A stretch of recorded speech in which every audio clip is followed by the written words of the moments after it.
Aquí vemos un comprobador de continuidad de la marca Optilan. Consta de dos aparatos que utilizamos para unir el cable que queremos probar. A la derecha vemos el aparato principal o máster y a la izquierda el secundario o remote. El principal lleva una batería que hace que se enciendan secuencialmente todas las luces. Debemos ver las mismas luces y en el mismo orden en la unidad remota. Si no es así, es que el cable está fallando.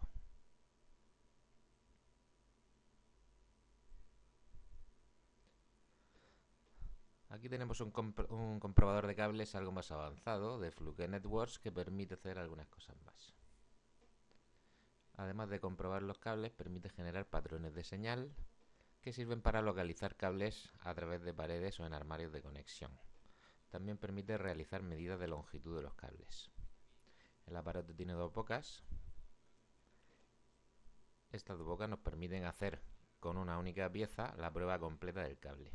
Ahora bien, si el cable es muy largo y sus extremos están en habitaciones diferentes, podemos usar otra pieza que se coloca remotamente y comprobar todo desde la unidad principal. Vamos a conectar un latiguillo de prueba en la unidad principal. Inicialmente solo aparecen los números y la palabra open, que significa que el cable no está correctamente conectado en los dos extremos.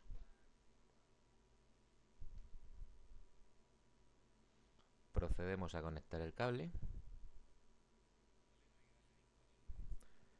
y sin necesidad de pulsar ningún botón, directamente se visualizarán los números de los pares que están conectados. Deben aparecer todos los números y en el mismo orden.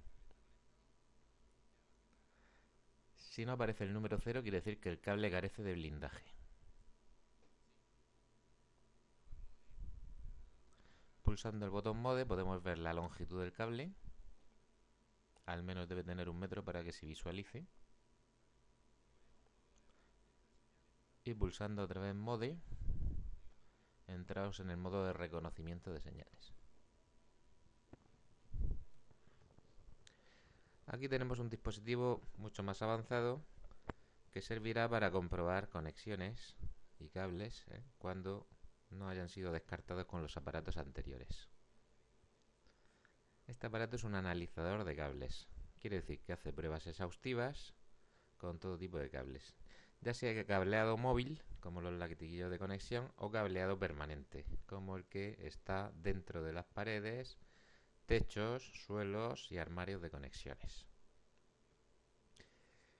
Consta también de dos unidades. En la remota vemos arriba una conexión de intercomunicador, luego un puerto serie que permite conectar el aparato con el ordenador, bien para actualizar su software o bien para transmitir datos, y debajo la toma de cargador y una luz que aparece en verde cuando el aparato está correctamente cargado y en rojo cuando está cargándose. En la unidad principal vemos lo mismo: toma de intercomunicador, puerto serie, toma de cargador y además un slot para tarjetas de memoria de tipo SD donde iremos guardando todas las pruebas que realicemos. Esa tarjeta luego se transportará a un ordenador desde el cual la leeremos con el software de Fluke y podremos examinar las pruebas que hayamos realizado, realizar informes, etc. Si vemos el aparato por la parte de atrás, veremos que los distintos cabezales de prueba tienen un deslizador que debemos poner en posición abierta para poder extraer el módulo cuando queramos cambiar de prueba. Cuando insertamos el módulo tenemos que asegurarnos de que lo bloqueamos correctamente. En la unidad principal hay dos bocas, una que pone cable test para hacer comprobaciones de cables y otra que pone monitor, que utilizaremos cuando queramos sondear, por ejemplo, qué hay al otro extremo del cable, si existe un switch, qué capacidades tiene el switch en cuanto a velocidad, protocolos y otras cuestiones.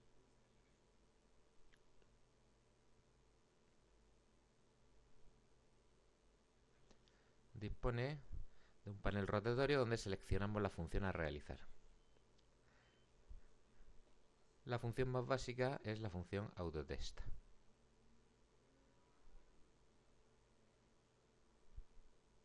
Procuraremos ubicar siempre la unidad principal en un lugar donde no haya que moverla excesivamente. El operador que trabaja con la unidad principal normalmente se sitúa en el rack o panel de conexiones. mientras que el operador que lleva la unidad remota o secundaria es el que se va desplazando por los distintos puntos que se van a probar.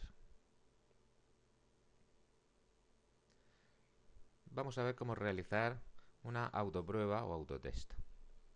En primer lugar, cuando seleccionamos el autotest, se visualiza en pantalla el modo en el que estamos, el tipo de prueba que se va a realizar con la configuración actual. El aparato ahora mismo está configurado, por ejemplo, para realizar pruebas de categoría 6 de tipo canal, es decir, todo el circuito de datos, incluyendo los latiguillos. El tipo de cable a comprobar es UTP, es decir, cable de pares sin apantallar, de 100 ohmios de impedancia y categoría 6. El dispositivo está configurado para guardar datos gráficos, por eso aparece la palabra activar, es decir, de cada prueba que hagamos se guardarán los distintos diagramas o gráficos para que luego puedan examinarse detenidamente. Si queremos ahorrar memoria, podemos desactivar esta función y las pruebas que realicemos ocuparán mucho menos memoria en la tarjeta SD. Me indica que hay una tarjeta de memoria SD presente en la ranura y los indicadores de estado de la batería me dicen que tenemos un 85% de batería en la unidad principal y me queda un 57% de carga en la unidad secundaria. Para que se visualice la información de la unidad secundaria, ambas deben estar conectadas con un cable. Además me indica que tenemos 250 posiciones de memoria para realizar autotest. En función del tamaño de la tarjeta y la memoria disponible en la misma, este número puede variar.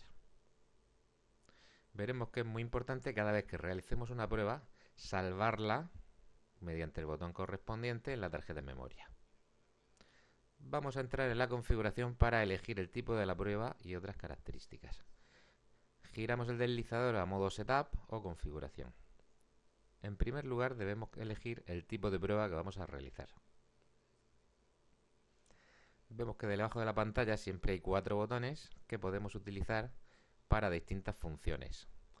La función es la que aparece encima del botón en la pantalla. Por ejemplo, el botón 1 ahora mismo significa opción y el 4 significa página abajo.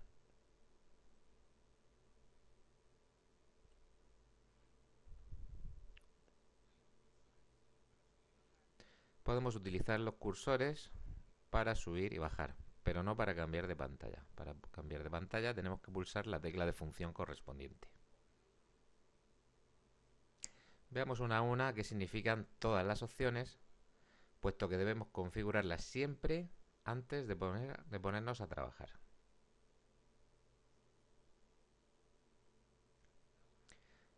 Toda la información que esté reflejada en esta pantalla de configuración debe ser exacta, tanto nombre del operador, lugar donde se realiza la prueba, etc.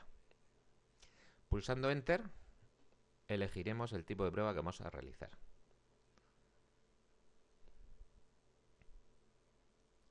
El aparato dispone de muchas posibilidades en cuanto a los tipos de prueba.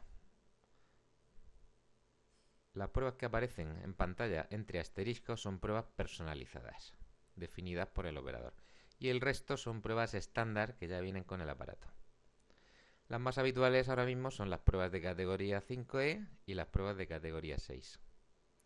Las pruebas de tipo channel se refieren a pruebas del circuito de datos completo, es decir, incluyendo los latiguillos, y el cabezal de prueba para ese tipo de pruebas debe ser aquel que indica Channel Adapter.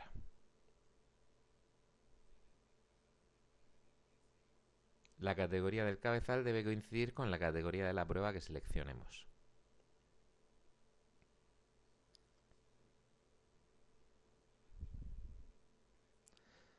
Un cabezal normalmente puede verificar su propia clase y todas las inferiores. Por ejemplo, un cabezal de pruebas de categoría 6 sirve también para realizar pruebas de categoría 5 o categoría 5E. Sin embargo, lo contrario no ocurre.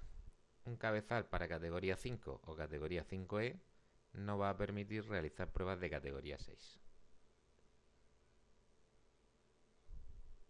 Las pruebas de tipo channel o canal hemos dicho que sirven para el circuito de datos completo. Sin embargo, las pruebas de tipo permanent link se utilizan para comprobar solo el cableado permanente del lugar donde estemos trabajando. Es decir, no se incluyen los latiguillos de interconexión, solamente aquel cableado que es fijo en la habitación o dependencia donde estamos trabajando.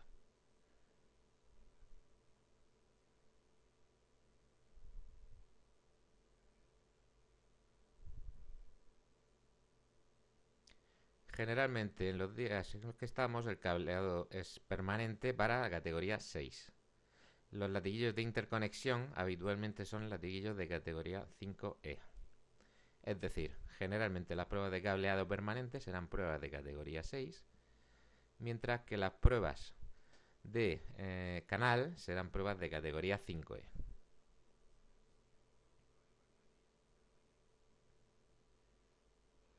Usando los cursores, elegimos la prueba que deseamos. Por ejemplo, una prueba de categoría 5E Channel o canal. Una vez elegida la prueba, es posible que tenga que configurar alguna opción adicional. Por ejemplo, podemos elegir la impedancia del cable.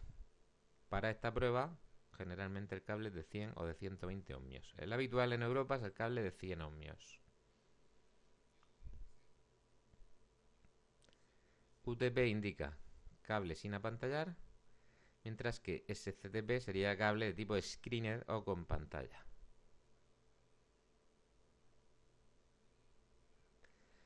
Podemos también introducir la velocidad nominal de propagación en forma de porcentaje de la velocidad de la luz en el vacío.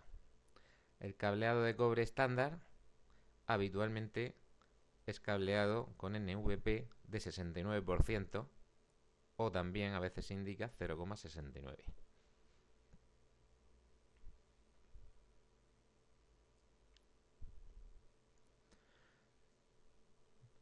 Normalmente el fabricante nos tiene que dar estos valores si no los conocemos. Serigrafiado en el propio cable me dirá si es UTP o SCTP, me dirá generalmente la impedancia y a veces me dirá también la velocidad nominal de propagación, aunque esto es menos habitual. A menudo esta información hay que buscarla en la web o en la documentación del fabricante. Una vez elegida, vuelve a la pantalla anterior y pasamos a la identificación del informe. El primer campo me dice el encabezamiento de usuario, donde puedo poner información textual que me describa quién es el usuario del aparato. Aquí habitualmente figura el nombre de la empresa u organización con la que trabaja, a la que pertenece el aparato. El operador se refiere a la persona que está utilizando el aparato en el momento de realizar las pruebas. Cada prueba se guarda con su operador. Esta información es importante porque nos permitirá después observar y evaluar lo que ha hecho cada operador. Los distintos operadores que se hayan introducido desde que se puso en marcha el aparato figuran en una lista de operadores, pero también podemos introducir nuevos operadores.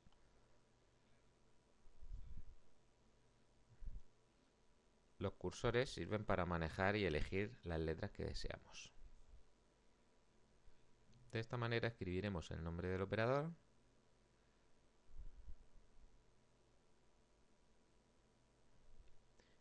y una vez que lo tengamos completo, pulsamos Save para grabar.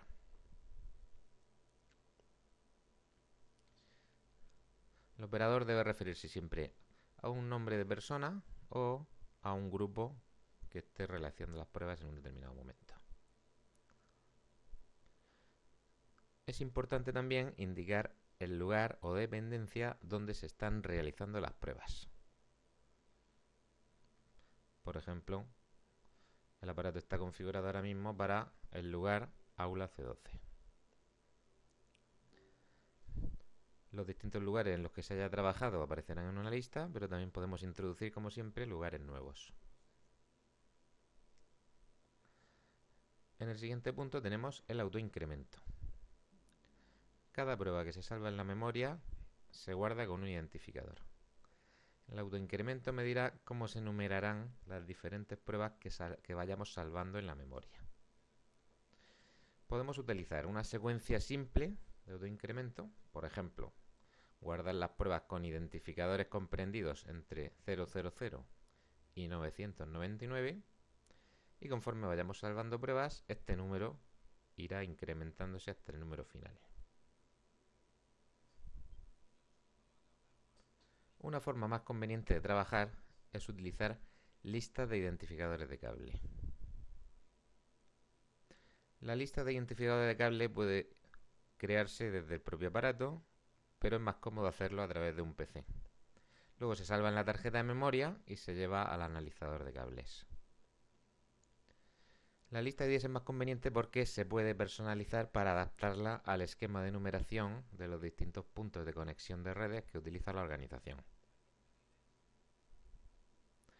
Por ejemplo, ya hemos creado una que se llama Aula C14. En el Aula C14 los puntos están numerados como C14.M01 hasta C14.M05 en el caso de las rosetas de conexión del profesor. Y para el resto de rosetas de conexión del Aula C14 se utiliza C14, punto, un indicador que me dice el número de panel, punto y otro indicador que me dice el número de conexión dentro del panel. Por ejemplo, C14.1.5 sería la conexión número 5 del primer panel del Aula C14. Además está C14P1 y C14P2, que son los que se utilizan para conectar los puntos de acceso inalámbricos. Pulsamos ahora página abajo para continuar la configuración. El aparato está configurado para guardar datos gráficos. Esto, como hemos comentado, consume más memoria, pero permite almacenar gráficos en las tarjetas que sí pueden ser luego de interés a la hora de observar qué ha ocurrido en el análisis del cable. Por lo tanto, lo dejaremos en activar.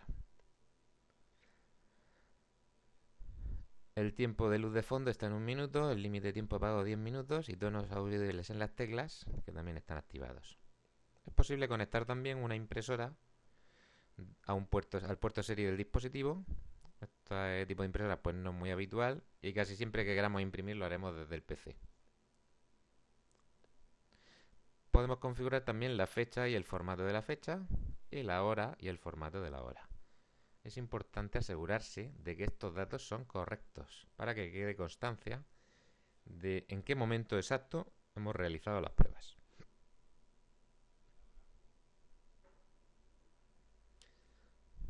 Vamos a cambiar la hora.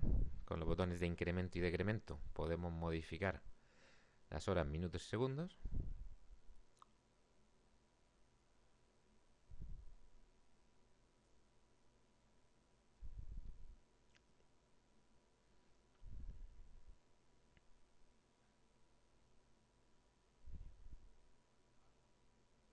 Pulsamos página abajo para ir a la siguiente página.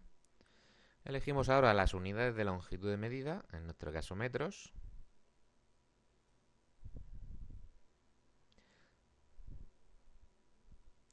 El formato numérico, en nuestro caso utilizamos la coma decimal en lugar del punto decimal. El idioma del aparato lo configuraremos en español.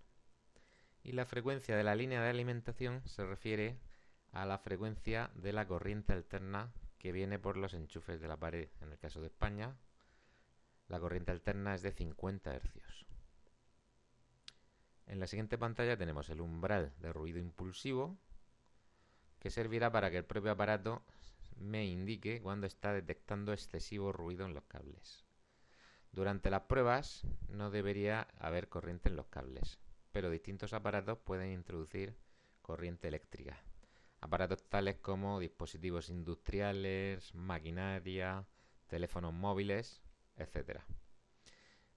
Por lo tanto, es indispensable que mientras realizamos análisis de cableado, desconectemos, apagándolos completamente, los teléfonos móviles.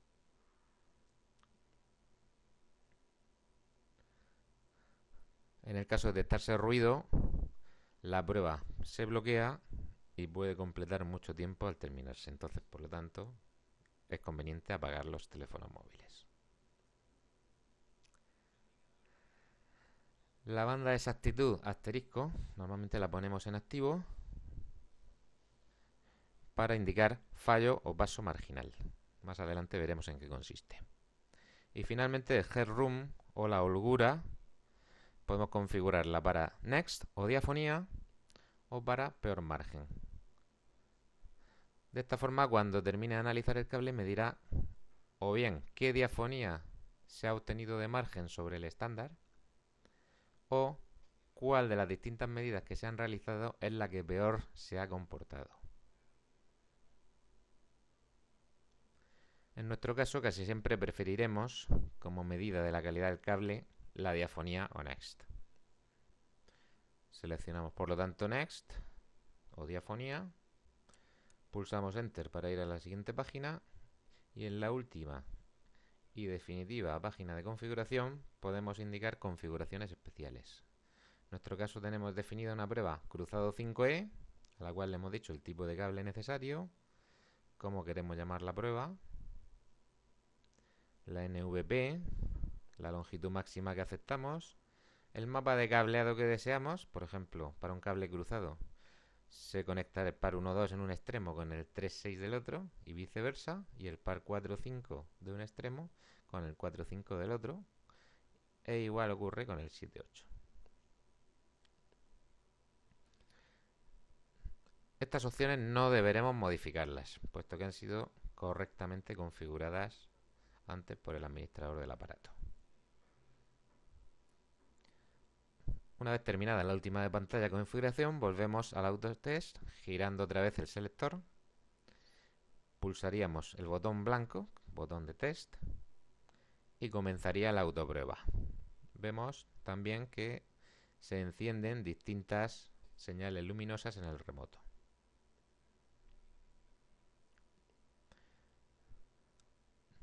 Vemos que se realizan muchos tipos de pruebas y medidas sobre el cable durante la prueba.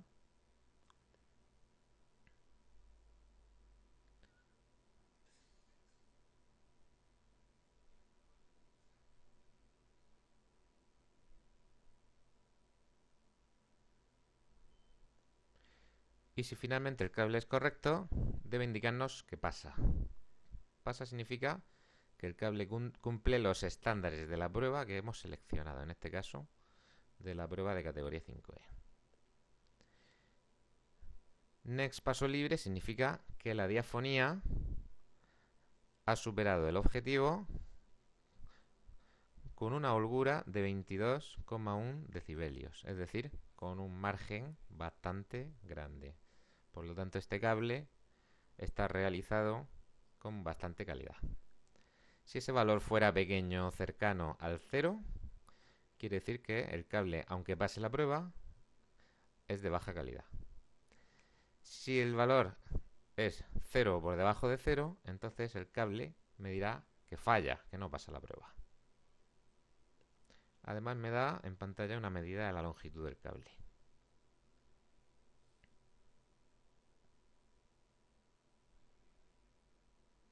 Es normal si la medida de la longitud no es exacta. Puede variar algunos centímetros, algunas decenas de centímetros, no más generalmente de medio metro, que más o menos es el margen de error en la longitud de la medida del aparato. Es importante que una vez que la prueba se ha completado, pulsemos el botón de salvar o grabar, el botón indicado como Save. Me saldrá una lista de posiciones de memoria disponibles. Debemos elegir la apropiada al indicativo de cable o conexión que estemos utilizando. Elegimos la apropiada. Es posible que tengamos que cambiar de página.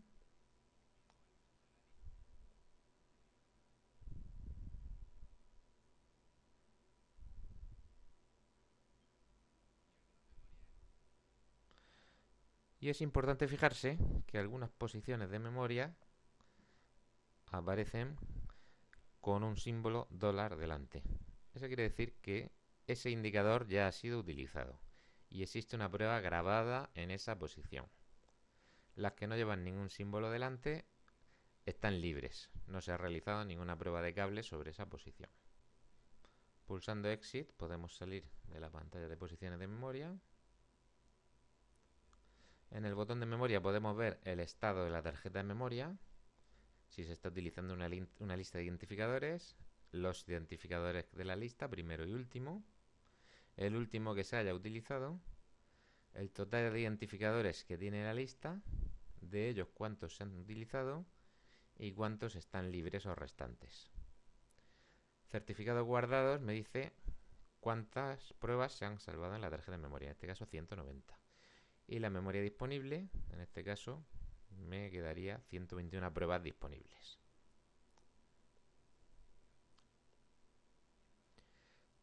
No tenemos que olvidar siempre disponer de espacio suficiente en las tarjetas de memoria, sobre todo si nos tenemos que desplazar con el equipo a un lugar remoto. Es impensable que nos quedemos sin tarjeta de memoria disponible. Debemos llevar, por lo tanto, siempre una tarjeta de memoria de repuesto.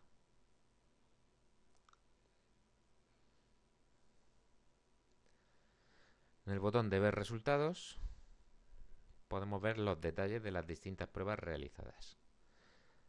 Para que la autoprueba pase, deben pasar todas las pruebas individuales. Vamos a ver ahora una por una cómo son todas las pruebas que se han realizado durante la autoprueba. En primer lugar veremos el mapa de cableado.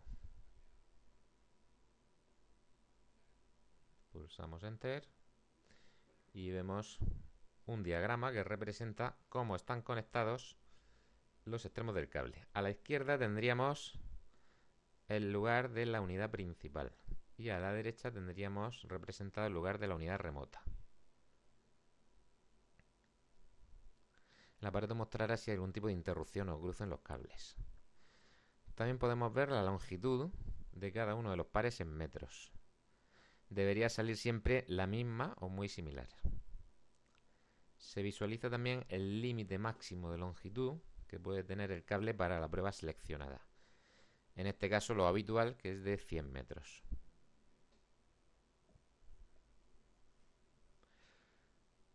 Solo en el caso de que el cable fuera defectuoso y las velocidades de propagación fueran muy diferentes en unos pares y en otros, observaríamos en esta pantalla diferencias apreciables en la longitud. Si el cable tuviera más de 100 metros, aunque la transmisión sea correcta, la prueba no pasaría.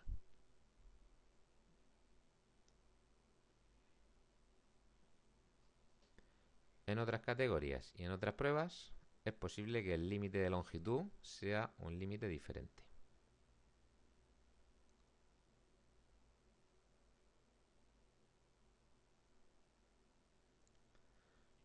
A continuación se muestran los tiempos de propagación. Los tiempos de propagación se expresan en nanosegundos, es decir, 1000 millonésimas de segundo. El aparato mide cuánto ha tardado en propagarse la señal de un extremo a otro del cable con gran precisión. Eso le permitirá también, como hemos visto antes, deducir la longitud del cable. El límite para esta prueba es de 555, que es el máximo tiempo de propagación que debe estar la señal en un cable de 100 metros. Todos los tiempos de propagación deberían salir similares.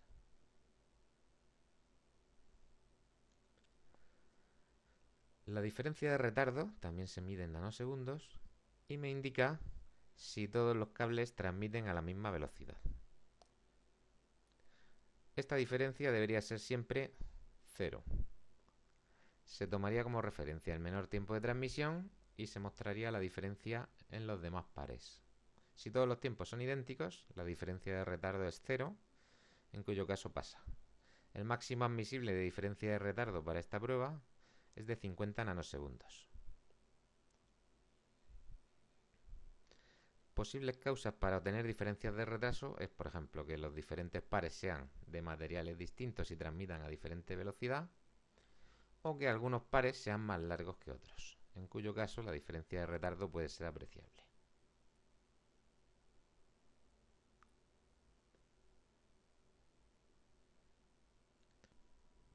Veamos ahora la A para diafonía, o a veces llamada también simplemente diafonía o next. Se trata de medir la influencia de la señal que circula por un par sobre los pares restantes. Por ejemplo, 1,2-3,6 significa la influencia de la señal que circula por el par 1,2 sobre el par 3,6. Esto me da 6 posibles combinaciones con 4 pares. que son las 6 que se muestran en pantalla. El que tenga el valor más bajo es la peor de ellas. 22,1 es el valor más bajo. Pulsamos ver resultado y vemos ahí los datos para el peor valor y para el peor margen. Me interesa ver las dos cosas.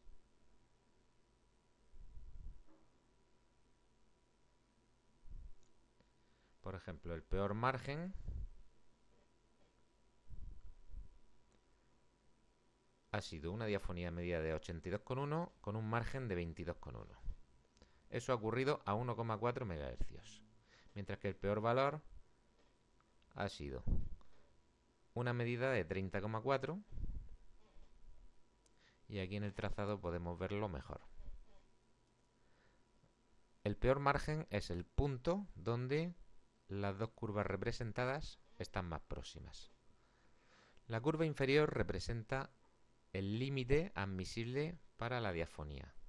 Si en algún punto la curva de arriba cortase a la curva de abajo, entonces la prueba no pasaría.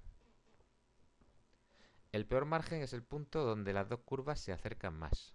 En este caso, en el gráfico, eso ocurre en la parte de más a la izquierda. Mientras que el peor valor medido es en el punto donde la curva de parte superior, que es la curva medida, toma el valor más bajo. Generalmente la diafonía empeora con la frecuencia. Por lo tanto, esto casi siempre ocurrirá en la parte derecha del diagrama. El aparato dispone de un cursor que podemos utilizar para ver la medida a determinadas frecuencias. En el punto que indica el cursor, a 12,6 MHz, el margen ha sido de 49,5 dB. La medida solita ha sido de 94 decibelios, que es un valor alto.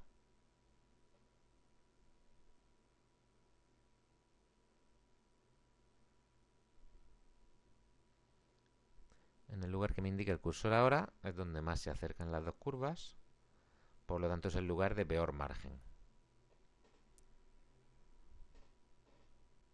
Vamos a volver de nuevo a la configuración y en este caso vamos a repetir la prueba con el mismo cable pero en categoría 6 para que veamos qué es lo que ocurre.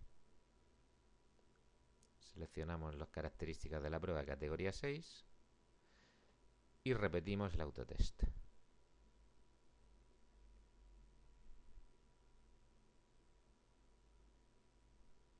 En este caso la prueba de categoría 6 que estamos realizando es una prueba más exigente. Por lo tanto, como el cable sigue siendo el mismo, los márgenes de paso de la prueba, en este caso ahora van a ser más estrechos. Es decir, pasaremos las pruebas con menos holgura.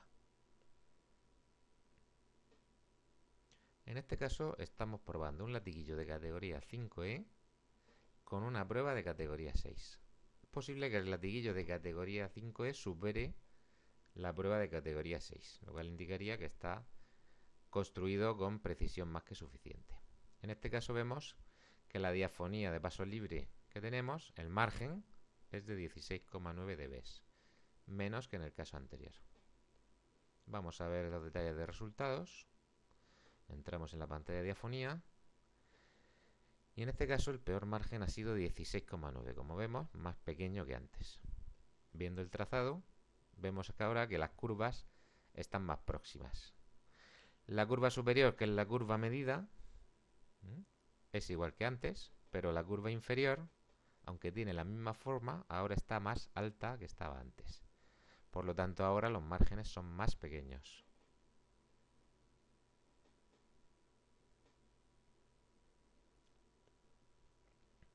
Vemos también otra diferencia. En este caso, la frecuencia que tenemos en el eje de abscisas llega hasta 250 MHz. En el caso de categoría 6, las pruebas se hacen hasta 250 MHz, mientras que en el caso de categoría 5E, las pruebas se hacen solamente hasta 100 MHz. Podemos pulsar el botón de pares próximos para ver el efecto de la diafonía en otros pares. Por ejemplo, para verlo en el par 3,6 sobre el 7,8. Y vemos que la forma de las gráficas, al ser pares que viajan muy cercanos, por lo general es bastante parecida. Igual que antes, podemos utilizar los cursores para desplazarnos por los ejes y medir el margen o el valor absoluto medido en cada uno de los puntos de frecuencia de la prueba. Pulsando pares próximos, como antes, vemos otros pares.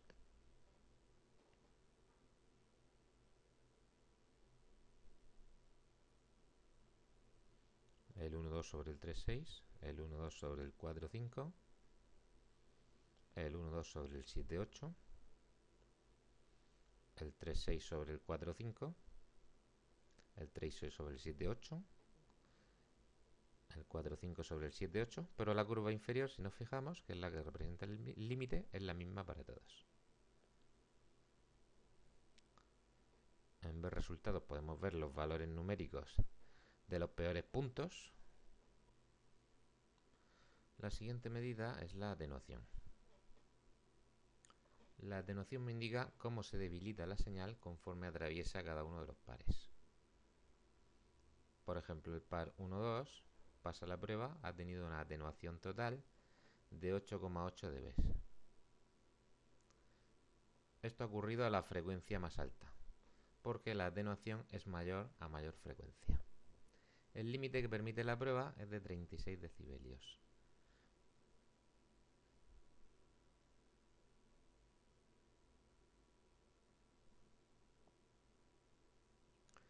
La ACR, o razón de la atenuación a la diafonía, realmente no es una medida sobre el cable, sino una diferencia entre lo medido en decibelios de diafonía y lo medido en decibelios de atenuación. El valor será peor cuanto más pequeño sea este número.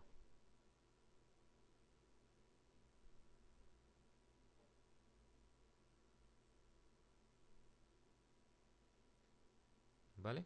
En este caso el peor valor es el valor 12,6 que ha ocurrido entre los pares 3, 6 y 7. El punto que marca el cursor es donde ha ocurrido el peor valor. En este punto, a los 18 MHz, el margen ha sido el menor posible, 12,6 dB.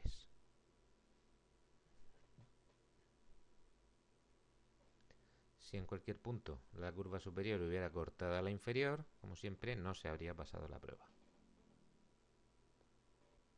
En ver resultados podemos ver los puntos de peor margen y los puntos de peor valor.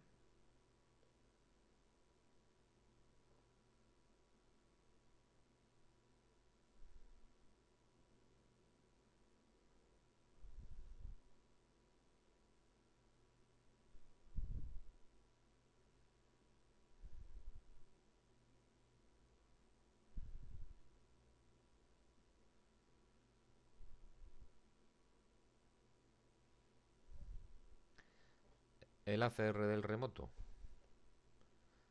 es lo mismo que el ACR, pero medido desde la unidad secundaria o unidad remota.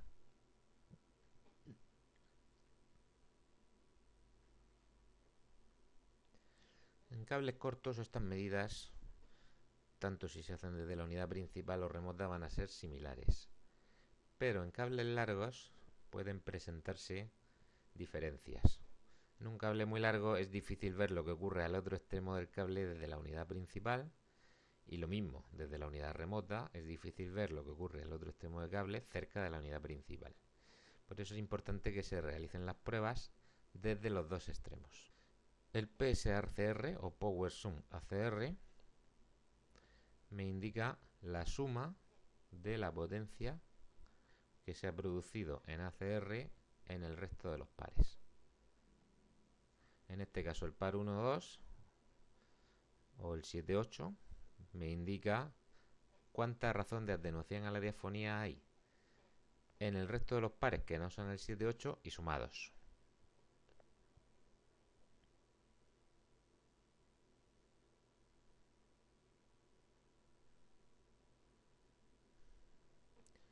Como siempre el cursor me marca el punto de peor margen. Normalmente se prefieren las medidas de tipo PS o Power Sum, puesto que acumulan o aglutinan en un único resultado el efecto acumulado de los tres pares restantes.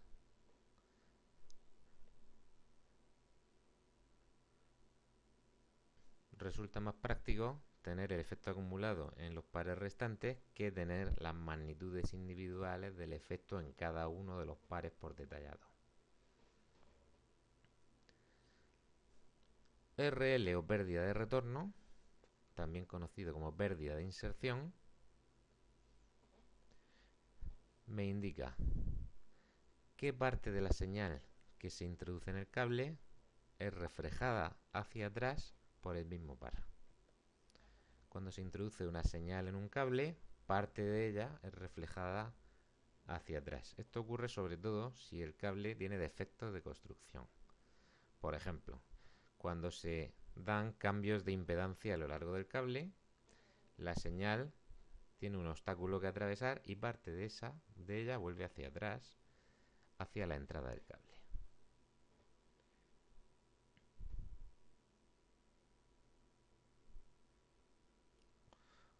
Un RL me puede indicar, por ejemplo, que tenemos conectores mal colocados, que el cable sufre estrechamientos en algún punto y la señal le cuesta atravesar más ese punto, y otros defectos por el estilo.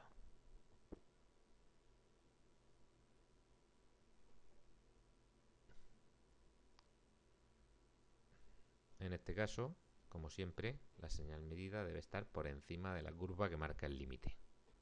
La pérdida de retorno o return loss se basa en el valor medido exclusivamente en cada uno de los pares que se indican. Los otros pares no tienen influencia. Por ejemplo, cuando muestra par 1, 2, se refiere al valor medido al meter señal en el par 1, 2 y al escuchar el retorno en ese mismo par. Como siempre tenemos los valores de peor margen y peor valor. Veamos ahora la paradiafonía de suma de potencias. La paradiafonía de suma de potencias consiste en medir los tres valores por separado y acumularlos en un único valor.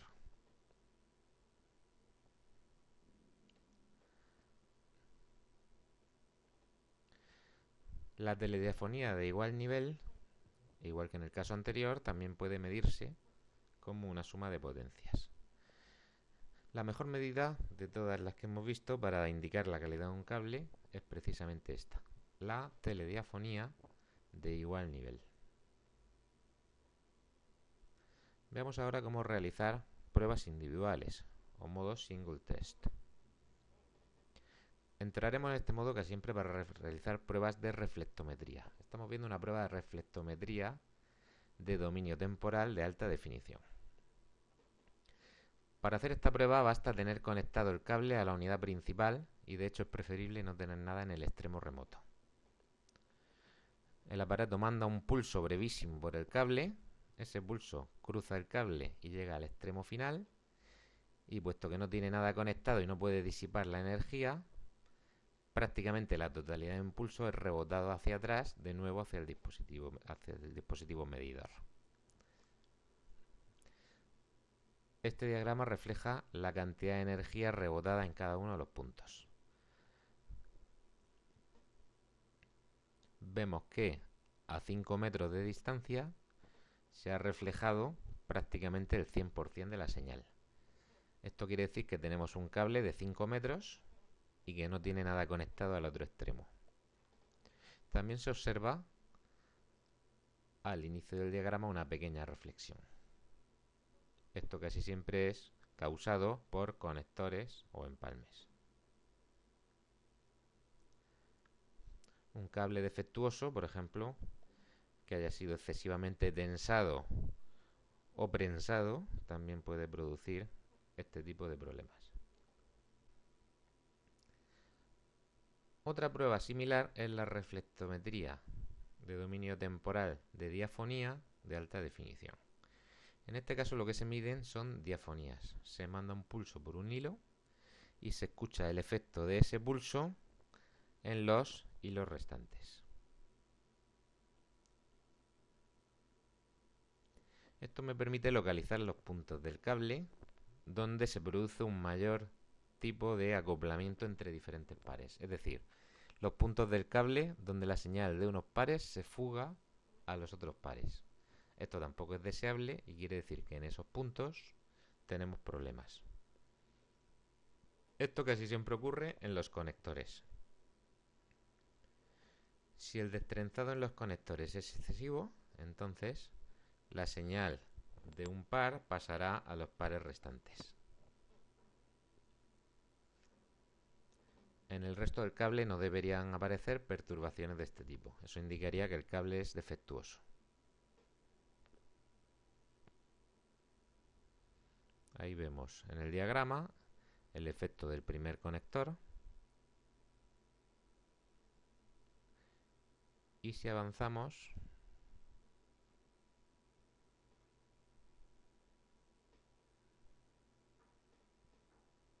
vemos el efecto del segundo conector a 2,4 metros.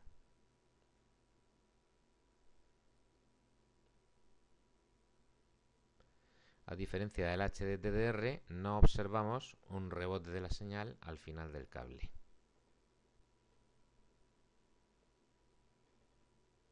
Veamos algunos ejemplos de pruebas.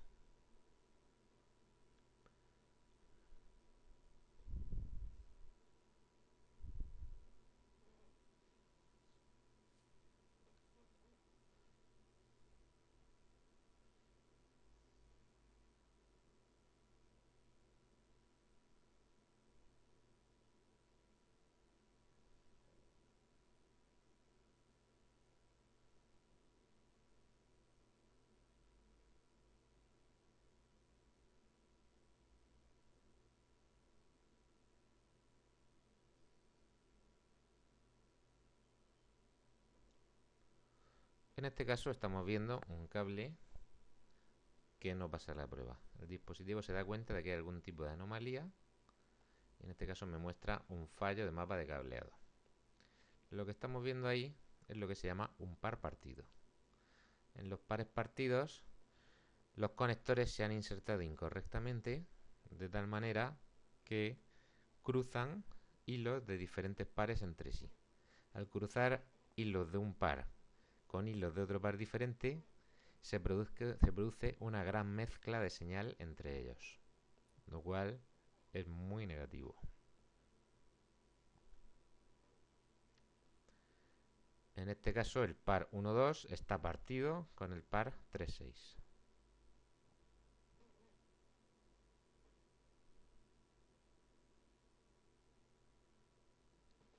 Eso hace que este cable sea absolutamente inoperativo para la transmisión de datos.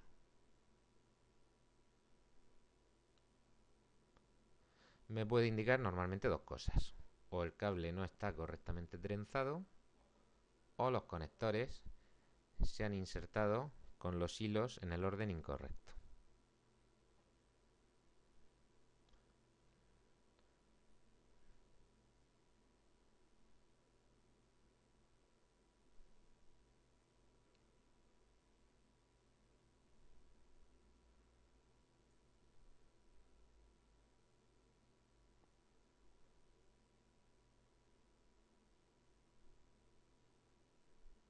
Veamos ahora otra autoprueba.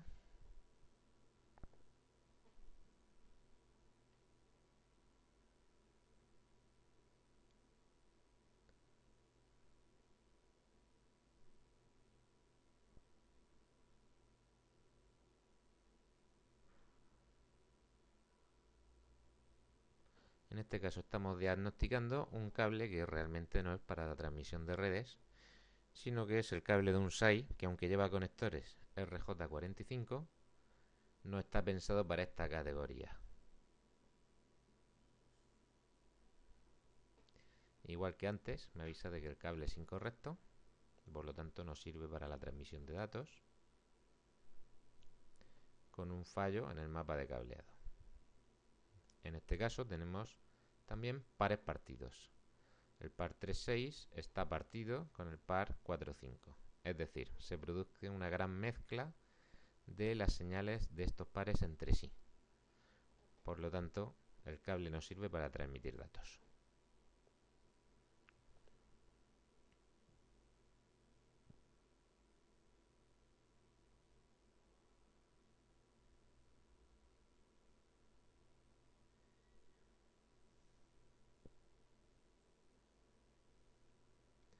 Hay que observar que en los pares partidos los hilos están correctamente conectados, cada uno con su número. Sin embargo, el trenzado es incorrecto y los pares están mezclados, trenzados entre sí. Vamos a realizar ahora una autoprueba de cable de categoría 5 con una prueba de categoría 5E. Es posible que pase la prueba o que no. En este caso la prueba es más exigente que la categoría marcada por el cable.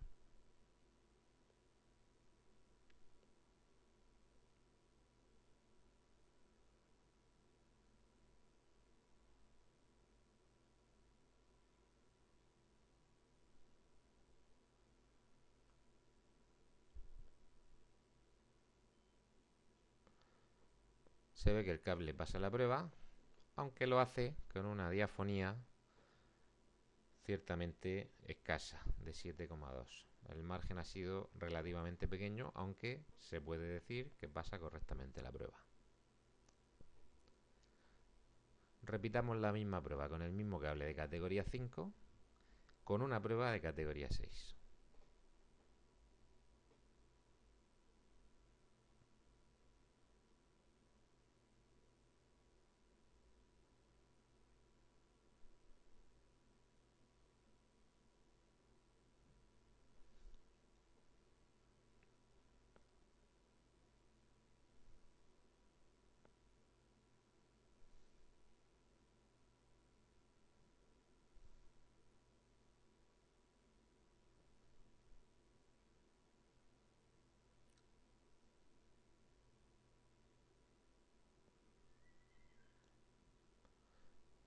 En este caso vemos que el cable tampoco es capaz de satisfacer los requerimientos de la categoría 6. No podría, por lo tanto, utilizarse en un lugar donde fuera necesaria tener un cable de categoría 6.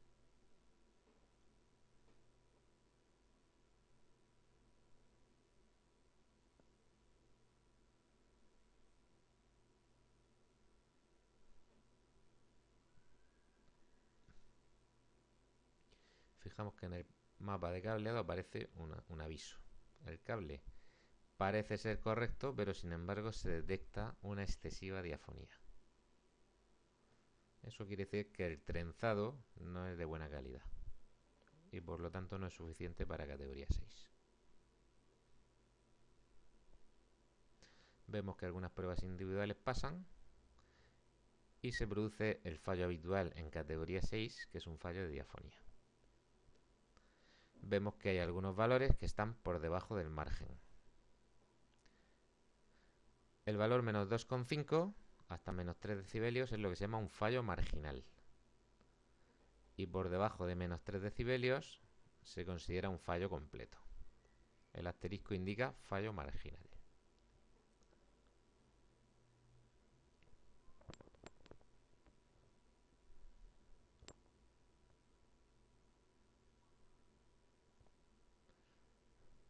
Aquellos pares en los cuales el margen ha sido positivo pasan la prueba. Sin embargo, solamente con que se produzca un fallo marginal o un fallo, se dice que la prueba ha fallado.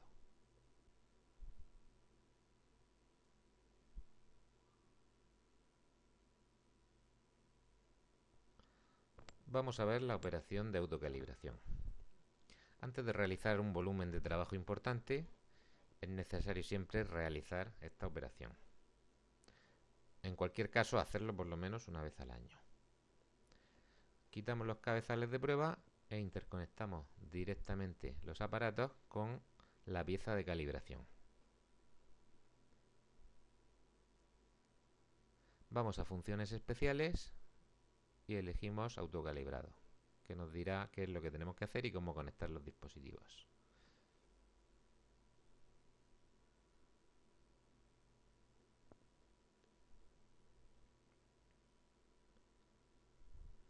Una vez completada la prueba de autocalibrado, podemos retirar la pieza de calibración y guardarla en un lugar seguro.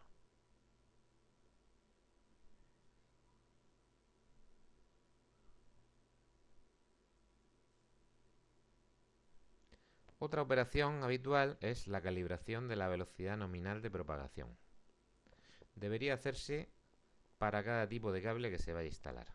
Antes de comenzar la instalación de un sistema de cableado en un edificio, debemos calibrar la NVP para asegurarnos de la precisión de todas las medidas de longitud que vayamos a realizar. Debemos saber exactamente a qué velocidad transmite el cable.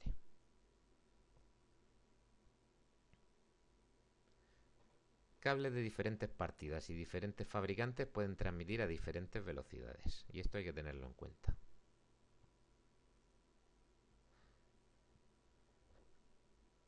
Para introducir la NVP o velocidad nominal de propagación, podemos hacerlo directamente si el fabricante nos da el valor, y si no, lo podemos medir nosotros mismos conectando una pieza de cable de longitud conocida. Para comprobar la medida conectamos un trozo de cable de longitud conocida, en este caso 30 metros, pulsamos test y el aparato me dice que con esa NVP la longitud estimada para el cable es de 30 metros, lo cual coincide con lo que sabemos. Por lo tanto, realmente la NVP es de 69%.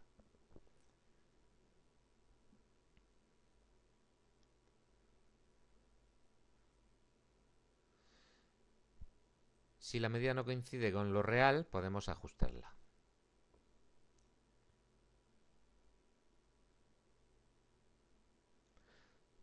Otra posibilidad, en lugar de introducir directamente la NVP, es determinarla con un trozo de cable de longitud conocida.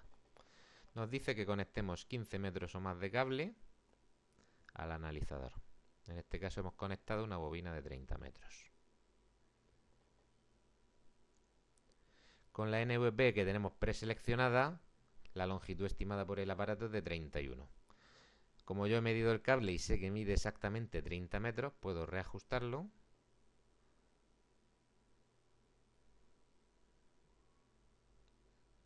Pulsar Enter y de esta manera queda calibrada la NVP. Otras funciones especiales disponibles: ver o borrar informes de prueba en la tarjeta de memoria. Entrando en esta opción podemos ver las distintas pruebas que se han realizado, la identificación del punto, si falla o pasa, y la fecha y la hora a la que se realizó. Pulsando Enter podríamos ver más información sobre esa prueba.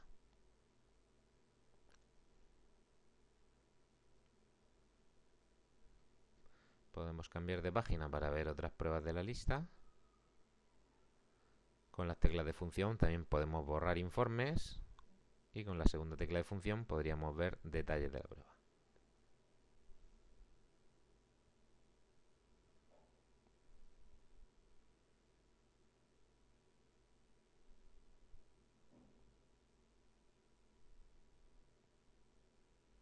Pulsando Enter podemos entrar en una prueba individual.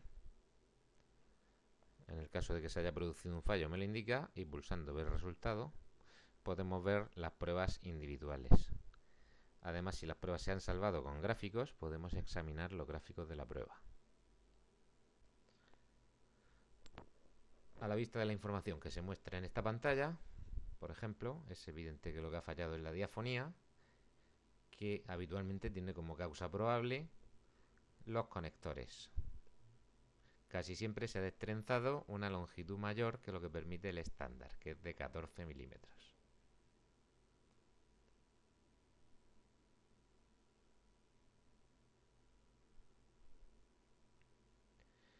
En este caso, si quisiéramos localizar exactamente el punto del problema, tendríamos que usar reflectometría de tipo HD-TDX, puesto que el fallo es de diafonía. En el caso del cableado permanente que estamos analizando en esta prueba, al desmontar las cajas donde están los conectores, queda patente de que el problema es un destrenzado excesivo, donde se produce el fallo de diafonía. Además, el cable sobrante ha sido arrollado formando bobinas, que también aumentan significativamente el valor de la diafonía. Queda claro, por lo tanto, que la persona que ha realizado esta instalación no tenía experiencia en la instalación de cableado de categoría 6, aunque posiblemente sí en la instalación de cableado de categoría 5E, puesto que ha cometido algunos errores básicos. Pulsando página siguiente, vemos que también fallan los Power Sum Next, es decir, la diafonía acumulada entre el resto de los pares, lo cual es normal puesto que la diafonía falla en pares individuales. Un paso marginal. Un paso marginal quiere decir que el cable ha pasado la prueba pero con un margen pequeño, menor que 3 decibelios.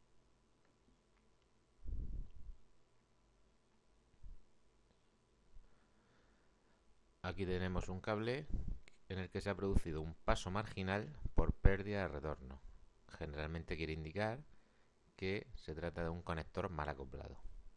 Si observamos que los conectores están bien acoplados, entonces debemos pensar que en algún lugar del cable se produce un cambio brusco de impedancias, porque el cable tiene impurezas o posiblemente porque el cable haya sido prensado o tenga algún tipo de estrechamiento o cualquier defecto de construcción.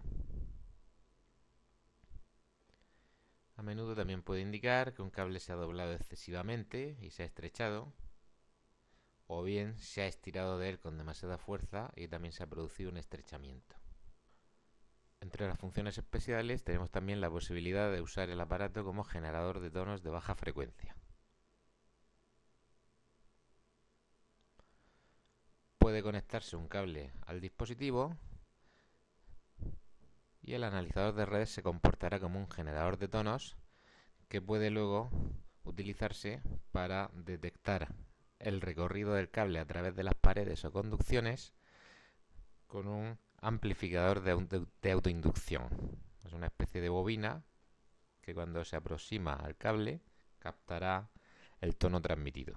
Esta opción es útil cuando se desconozca el trazado exacto que sigue el cable a través de las paredes. En funciones especiales también podemos ver el estado de carga de la batería. Podemos ver el estado del módulo adaptador que tengamos instalado en este momento en el aparato. En este caso es el LIA 013, que es el módulo adaptador de canal. Dispone de un contador de pruebas realizadas, en este caso 1038.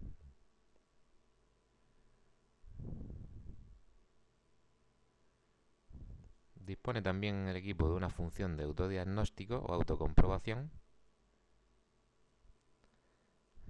Permite también configurar la tarjeta de memoria. Y con la tecla de función F4 podemos formatear la tarjeta de memoria para inicializarla. Perderemos todas las autopruebas guardadas y todas las listas de identificadores que tengamos en la tarjeta. Por lo tanto, debemos hacerlo con precaución si estamos muy seguros. La función de revisión actual me indica la versión de software, la versión de hardware y la versión de estándares que tiene instalados el dispositivo. En la web de Fluke Networks periódicamente aparecen actualizaciones para cada uno de los modelos. El siguiente analizador de cables es el Agilent Wirescope Pro. Se trata de un dispositivo de tecnología más reciente que el anterior. Dispone de pantalla táctil. Puede manejarse con la mano o con el puntero que lleva incorporado. Y todas las opciones, en lugar de manejarse mediante botones, se manejan directamente en la pantalla.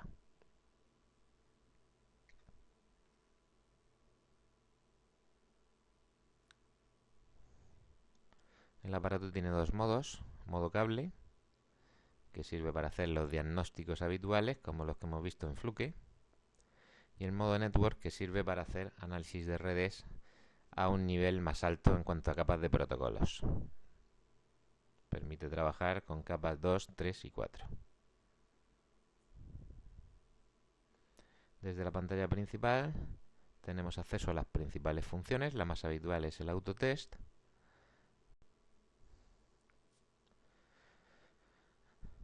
Tenemos una posibilidad que no existe en otros aparatos, como Alien Crosstalk o diafonía externa, que permite medir el efecto de unos cables sobre otros. Aquí vemos cómo se pueden extraer los diferentes módulos del aparato.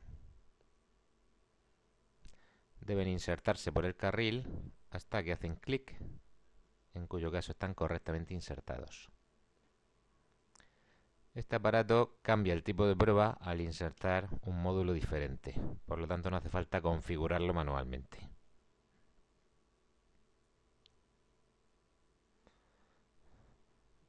Debemos elegir el perfil de la prueba, que puede ser uno de los incorporados o uno definido por el usuario, el tipo de canal que se va a comprobar, el lugar físico o site donde se realiza la prueba,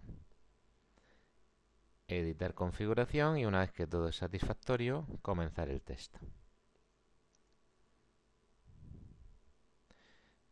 Me indica también la batería y la memoria disponible. Vamos a realizar un autotest.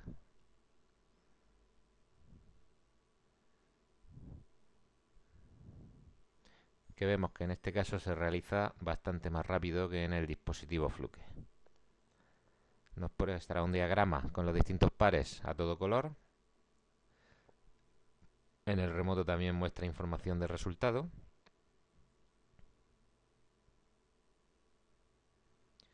Y en el principal me indica directamente en pantalla el estado de los pares, si pasa o no pasa, la longitud del cable y las medidas más importantes.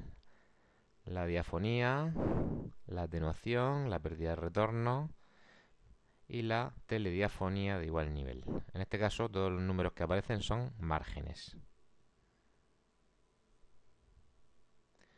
Desde aquí es posible salvar la prueba, ver detalles de la prueba y entonces ver uno por uno el resultado de la prueba.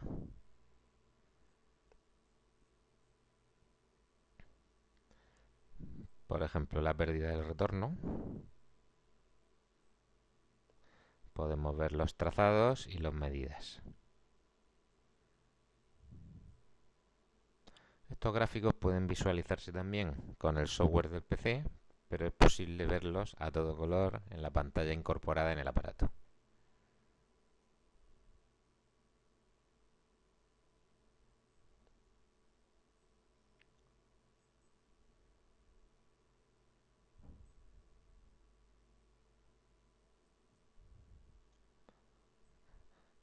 Igual que en el caso anterior, es importante salvar las distintas pruebas que vayamos realizando. Para ello, la configuración debe ser correcta. El nombre de los operadores, el nombre del lugar, etcétera, deben haberse configurado previamente. Podemos configurar el nombre y la ubicación donde estamos trabajando. En este caso se pueden dar hasta 2 operadores. Se puede indicar de forma separada cuál es el nombre del operador que lleva a la unidad principal y el nombre del operador que lleva a la unidad remota. En este diagrama se ve, podemos elegir dónde está la unidad principal y quién la maneja, y dónde está la unidad remota y quién la maneja. Por ejemplo, si es una habitación de telecomunicaciones, una roseta de conexiones o outlet u otro tipo de ubicación. Algunas opciones aparecen bloqueadas con el símbolo del candado, que quiere decir que pertenecen a una opción de perfil. En este caso no se pueden cambiar directamente, sino que debe modificarse el perfil. Pueden también indicarse marcas y modelos de conectores, de tipos de cable, etcétera, etcétera. O usar marcas o tipos de cable genéricos. Podemos también decir dónde queremos guardar los datos. Puede ser en la memoria flash interna o también es posible guardar en una unidad flash de tipo USB. El aparato dispone de bocas USB para memorias externas. En este caso no se dispone de slot de tarjeta de memoria de tipo SD. Existe la posibilidad de elegir diferentes perfiles de prueba de entre los que hay grabados. Los más habituales son categoría 5, categoría 5E y categoría 6 en opciones por defecto. Podemos crear nuestro propio perfil configurando cosas tan específicas como la marca y modelo de cable, la marca y modelo de conectores y otras características. Una vez que todo es satisfactorio, podemos comenzar el test. Sin olvidar, como siempre, salvarlo en la memoria del aparato.